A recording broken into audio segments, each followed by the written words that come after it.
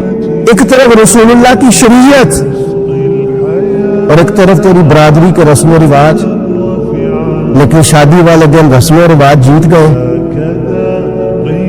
پھر گئی تیری محبت رسول.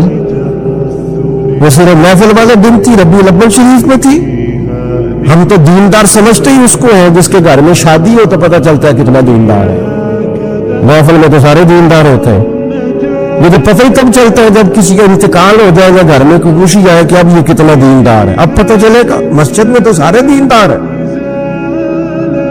فرمایا گر چاہتے ہو کہ لذت ایمان نصیب ہو تو ہر چیز سے بڑھ کر اللہ رسول سے پیار کرو. اور دوسرا فرمایا جس سے بھی پیار کرو نا اللہ رسول کی رضا کے لیے کرو. شکریہ کا تکلف بھی چھوڑ دو، وہ میرا احسان مانے گا یہ بھی چھوڑ دو، میری تعریف کرے گا یہ بھی چھوڑ دو. فقط اللہ رسول کی رضا کے لیے رشتے بنانے شروع کرو، مومن ہونے کا مزہ آئے گا. جتنے ہم شکوے کرتے ہیں نا رشتہ داروں کے، بھائیوں کے، قبیلوں کے، برادریوں کی، یہ سارے ختم ہو جائیں اگر ہم محبت اللہ رسول کی وجہ سے کرنے شروع کر دیں.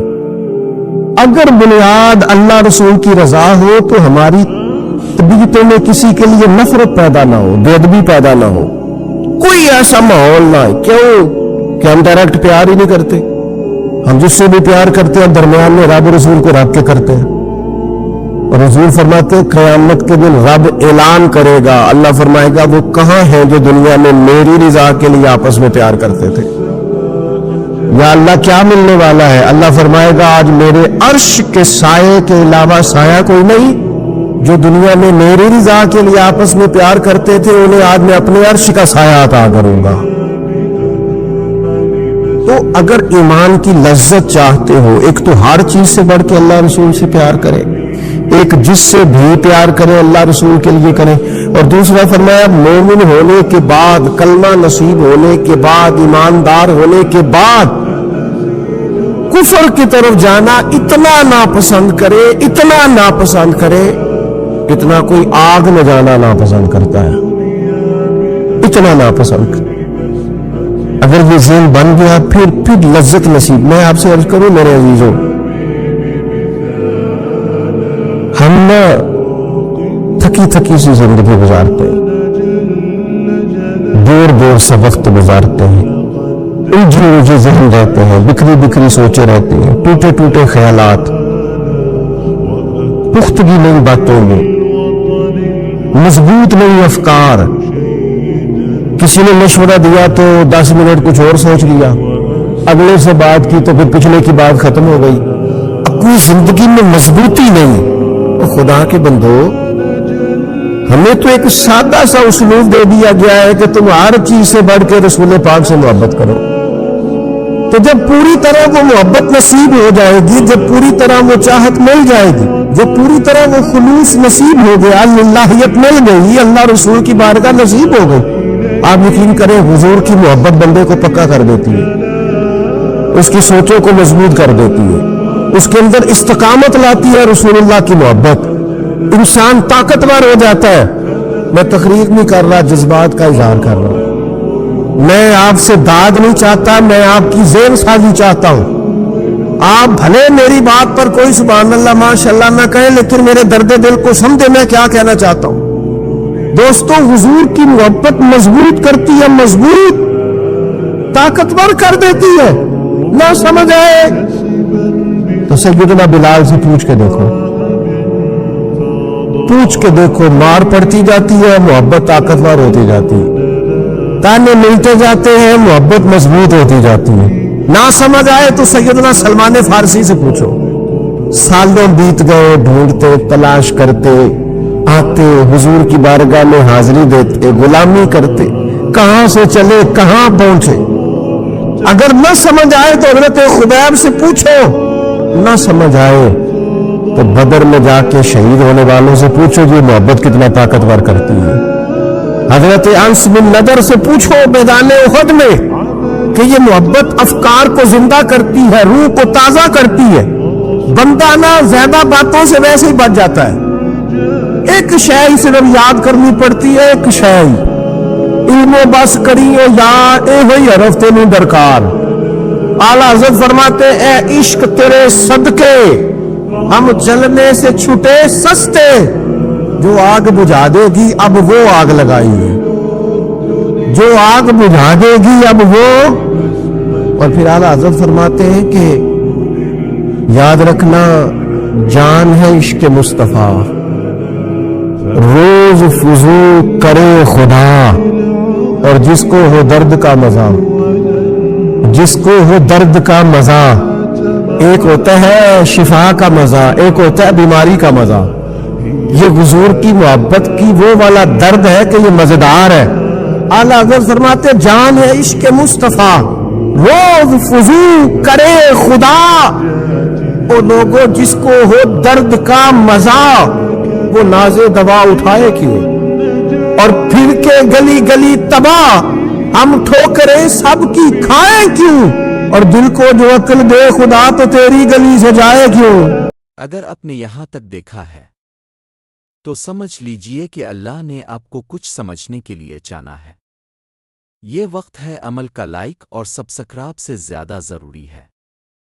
اپنی زندگی کو بدلنا، اور اگر ویڈیو پسند آئے تو آسی ایک عبادت سمجھ کر آگے ضرور شیئر کریں۔